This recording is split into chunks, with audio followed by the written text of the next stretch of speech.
안녕하십니까? 금융감독원 대학생 기자단입니다. 요즘 코로나19의 확산이 지속되면서 경제 활력 상실에 따른 금전적 피해를 걱정하시는 분들이 많은 상황입니다. 정부에서는 이런 상황에 대응하기 위해 다양한 형태의 금융 지원을 실시하고 있는데요. 하지만 금융회사 직원으로부터 정부 지원 대출 등과 관련된 연락을 받으셨다면 한 번쯤 의심해보셔야 할 것 같습니다. 자세한 이야기와 상황, 김경민 기자가 전달하겠습니다. 사회적 거리두기로 사정이 어려워진 소상공인들에게 정부 자금 지원 대출을 빙자한 보이스피싱 사례가 빈번히 발생하고 있습니다. 음식점을 운영하던 자영업자 A씨 역시 은행 직원을 사칭한 번호로부터 연락을 받았다고 합니다. 저에게 전화가 걸려왔는데 전화를 건 사람은 본인을 은행 대출을 담당하는 직원이라고 소개하더라고요. 정부가 자금 지원을 한다는 뉴스를 보기도 했고 제가 이미 받은 대출 내역을 알고 있어서 아무 의심 없이 받았죠. 코로나19로 피해를 입은 고객들을 대상으로 저금리의 정부 지원 대출을 이용할 수 있게 해준다고 했어요.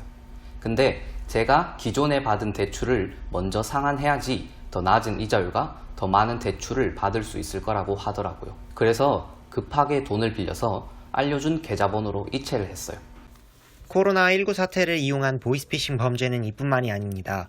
자금 압박에 시달리던 또 다른 자영업자 B씨도 저금리 대출을 안내하는 문자를 받았다고 합니다. 저금리 대출이 가능하다고 은행에서 문자가 왔어요. 아무래도 요즘 손님이 많이 줄다 보니까 돈이 좀 필요했거든요. 그래서 바로 전화를 걸었더니 시중은행보다 훨씬 낮은 금리로 대출이 가능하다면서 상담을 해주더라고요. 요즘 코로나 때문에 대면 거래는 안 되고 비대면으로만 대출 받을 수 있다고 했어요. 또 공인인증서랑 OTP를 새로 발급받고 어떤 앱을 깔아야만 가능하다고 했습니다. 앱을 깔고 난 후에 저에게 OTP 번호를 불러달라고 하더니 제 통장에 있는 돈을 인출해갔습니다.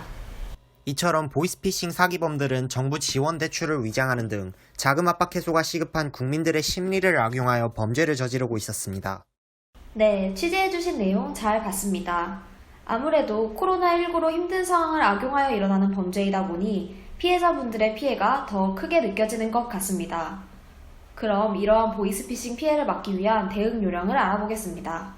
첫째, 금융회사는 불특정 다수에게 전화를 걸어 정부 지원 대출 취급을 위해 기존 대출 상환 권유 혹은 수수료를 명목으로 자금 이체를 요구하지 않습니다. 이와 관련된 전화는 무조건 거절해주세요. 둘째, 출처가 불분명한 앱 또는 의심스러운 인터넷 주소를 클릭하면 개인정보가 유출될 소지가 있으므로 절대 클릭하지 마세요.